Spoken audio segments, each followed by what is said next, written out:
Bom dia, boa tarde, boa noite, seja lá que horas que alguém está escutando isso, atendendo um chamado da interior mesmo,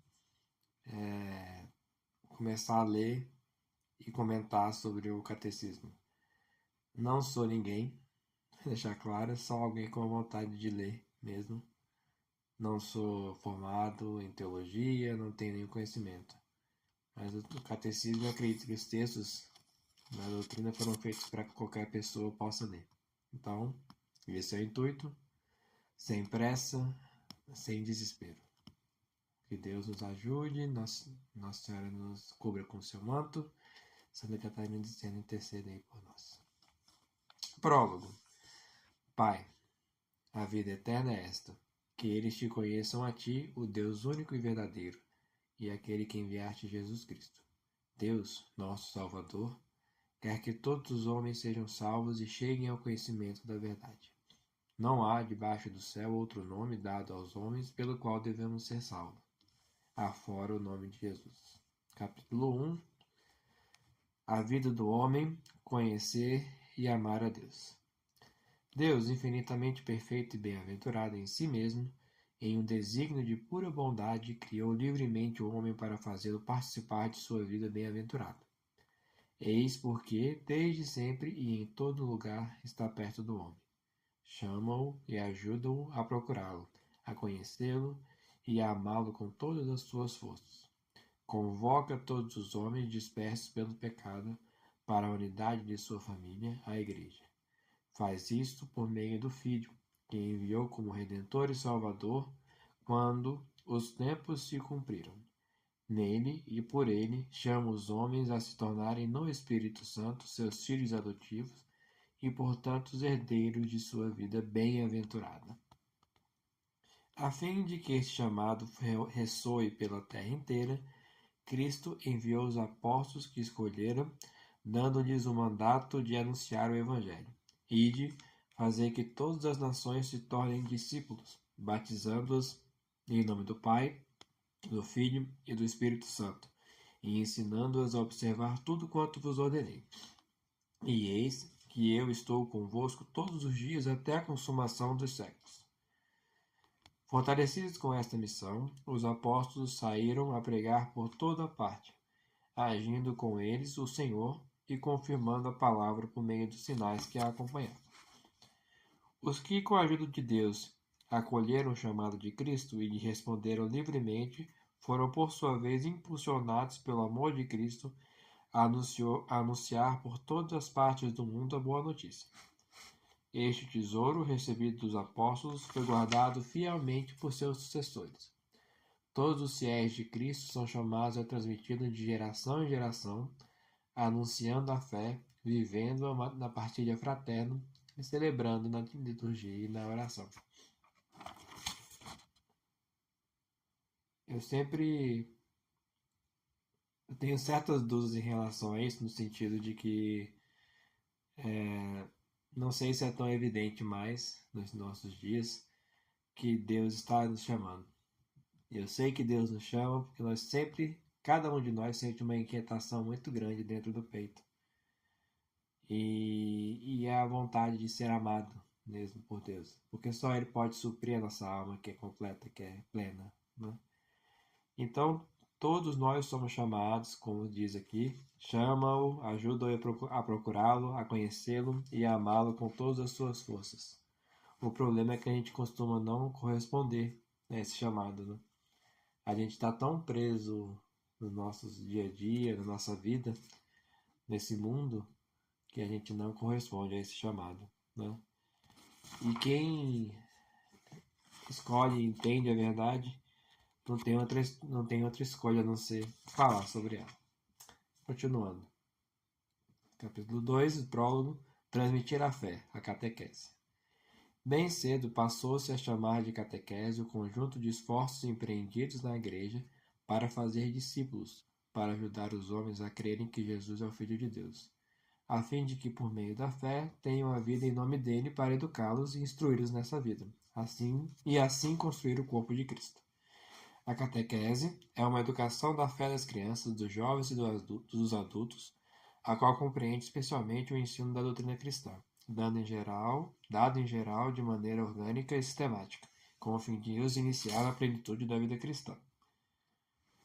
Sem confundir-se com eles, a catequese se articula em torno de determinado número de elementos da missão pastoral da Igreja, que tem um aspecto catequético e que preparam a catequese ou dela derivam. Primeiro, o anúncio do Evangelho ou pregação missionária para suscitar a fé.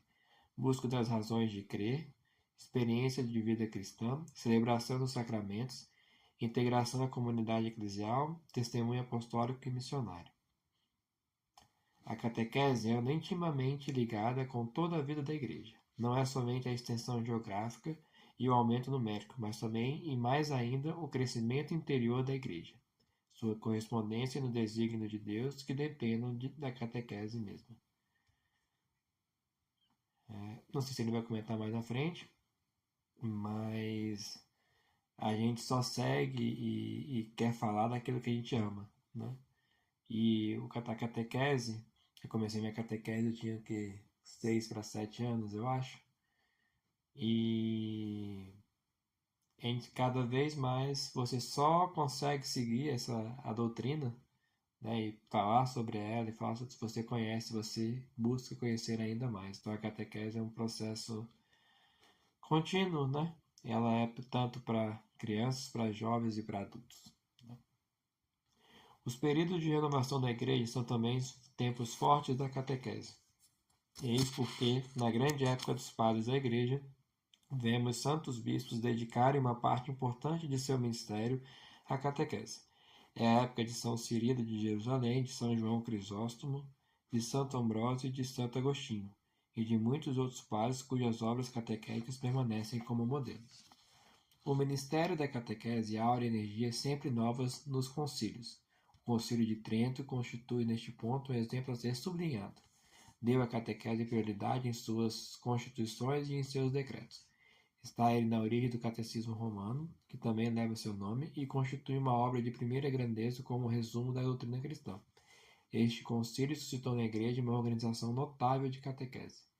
Graças a santos bispos e teólogos, tais como São Pedro Canício, São Carlos Borromeu, São Toríbio de Mogrovejo, São Roberto Bellarmino, levou à publicação de numerosos catecismos. Diante disto, não estranha que no dinamismo que seguiu o Concílio Vaticano II, que o Papa Paulo VI considerava como um grande catecismo dos tempos modernos, a catequese da Igreja tenha novamente despertado a atenção. Dão testemunho deste fato o Diretório-Geral da Catequese, de 1971, as sessões do Sínodo dos Bispos dedicadas à evangelização e à catequese, as exortações apostólicas correspondentes Evangelii Nuntiandi e Catechesi Tradendi, a sessão extraordinária do Sínodo dos Bispos em 1985 pediu: seja redigido um catecismo ou compêndio de toda a doutrina católica, seja sobre a fé, seja sobre a moral. O Santo Padre João Paulo II, hoje santo mesmo, endossou este desideratum expresso pelo Sínodo dos Bispos, reconhecendo que este desejo corresponde plenamente a uma verdadeira necessidade da Igreja Universal e das igrejas particulares. Ele envidou todos os esforços em prol da realização deste desideratum dos padres do Sínodo. Bom, continuando, capítulo 3. O objetivo e os destinatários deste catecismo. O presente catecismo tem por objetivo apresentar uma exposição orgânica e sintética dos conteúdos essenciais e fundamentais da doutrina católica, tanto sobre a fé como sobre a moral, à luz do Concílio Vaticano II e do conjunto da tradição da Igreja. Suas fontes principais são a Sagrada Escritura, os Santos Padres, a liturgia e o magistério da Igreja. Destina-se a ele a servir como um ponto de referência para os catecismos ou compêndios que são elaborados nos diversos países.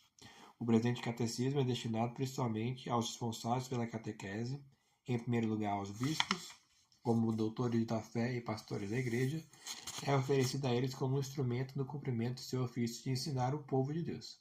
por meio dos bispos, ele se destina aos redatores de catecismos, aos presbíteros e aos catequistas. Será também útil para a leitura de todos os demais fiéis cristãos. A estrutura deste catecismo, que é o capítulo 4. O projeto deste catecismo inspira-se na grande tradição dos catecismos que articulam a catequese em torno de 4 pilares: a profissão da fé batismal, o símbolo, os sacramentos da fé, a vida de fé, a oração do crente. Parte 1. Profissão da fé. Os que pela fé e pelo batismo pertencem a Cristo devem confessar sua fé batismal diante dos homens. Por isso, o catecismo começa por expor em que consiste a revelação, pelo qual Deus se dirige e se doa ao homem, bem como a fé pela qual o homem responde a Deus. Essa é a seção 1. O símbolo da fé resume os dons que Deus outorga ao homem como autor de todo o bem, como redentor, como santificador, e os articula em torno dos 3 capítulos do nosso batismo: a fé em um só Deus, o Pai Todo-Poderoso, o Criador, Jesus Cristo, seu Filho, nosso Senhor e Salvador, e o Espírito Santo, na Santa Igreja. Parte 2. Sacramento de fé. A segunda parte do catecismo expõe como a salvação de Deus, realizada uma vez por todos por Cristo e pelo Espírito Santo, se torna presente nas ações sagradas da liturgia da Igreja, particularmente nos 7 sacramentos. Bom, voltando um pouco, a nossa fé, então, ela é centrada em um só Deus, o Pai, o Filho e o Espírito Santo, né? E nós sabemos que Deus se fez homem por meio de Jesus, que é o Filho dele, e ele morreu por nós e redimiu, né? Então, essa primeira parte é a nossa profissão de fé, né? Na segunda parte, nós temos o sacramento de fé, que é, né, como que a gente alcança essa graça, né, por meio dos sacramentos instituídos por nosso Senhor Jesus Cristo. Parte 3 agora é a vida da fé. A terceira parte do catecismo apresenta o fim último do homem, criado à imagem de Deus, a bem-aventurança e os caminhos para chegar a ela, que é ser santo. Mediante um agir reto e livre, com a ajuda da fé e da graça de Deus, por meio de um agir que realiza o duplo mandamento de caridade desdobrado nos 10 mandamentos de Deus. Então a gente está aqui para ser santo, pessoal. E tem que seguir. Tem uma série de regras a se seguir, basicamente. Parte 4. A oração na vida da fé. A última parte do catecismo trata do sentido e da importância da oração na vida dos crentes. Ela termina com um breve comentário sobre os 7 pedidos da oração do Senhor.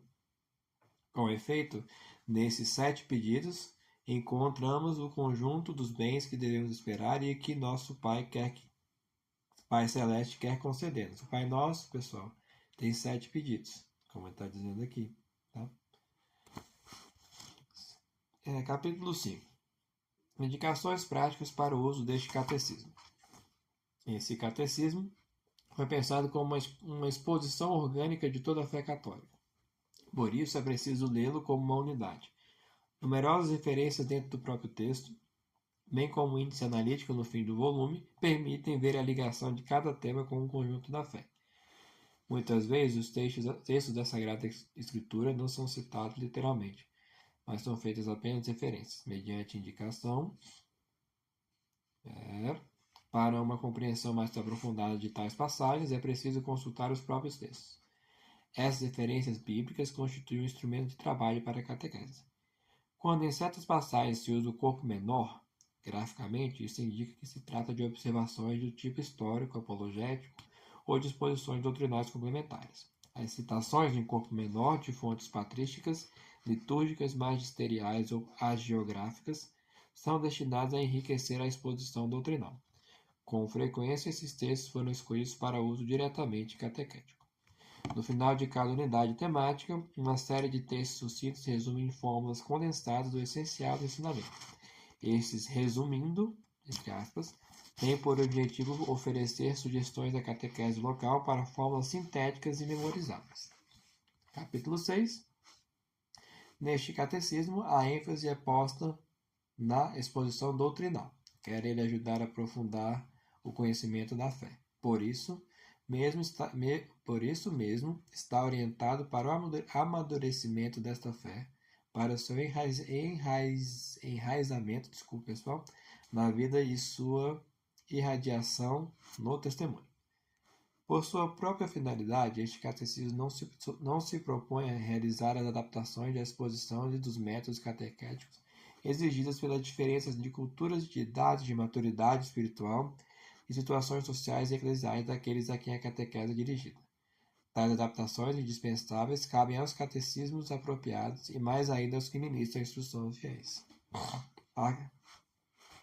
Aquele que ensina deve fazer-se tudo para todos, a fim de conquistar todos para Jesus Cristo. Particularmente, não imagine ele que lhe é confiado um único tipo de almas, e que, consequentemente, lhe é permitido ensinar e formar de modo igual todos os fiéis da verdadeira piedade, com um só e mesmo método sempre igual. Saiba ele bem que uns são em Jesus Cristo como que criancinhas recém-nascidas, outros como que adolescentes. E, finalmente, alguns estão como que na posse de todas as suas forças. Os que são chamados ao ministério da pregação devem, na transmissão dos mistérios da fé e das regras dos costumes, adaptar suas palavras ao espírito e à inteligência de seus ouvintes. Acima de tudo, a caridade. Capítulo final. Para concluir este prólogo, é oportuno lembrar este princípio pastoral enunciado pelo Catecismo Romano. Toda a finalidade da doutrina e do ensinamento deve ser posta no amor que não acaba. Com efeito, pode-se facilmente expor o que é preciso crer, esperar ou fazer, mas, sobretudo, é preciso fazer sempre com que apareça o amor do nosso Senhor, para que cada um compreenda que cada ato de virtude perfeitamente cristão não tem outra origem senão o amor, e outro fim senão o amor. É isso aí, pessoal. Terminamos o prólogo. Acho que vai ser interessante, pelo menos para mim. Tenho um filho pequeno de 4 meses, indo para o quinto mês de vida. Eu espero estar um pouco apto para poder passar do tempo para ele. Um abraço a todos e permaneça no amor de Deus. Jesus doce, Jesus amor.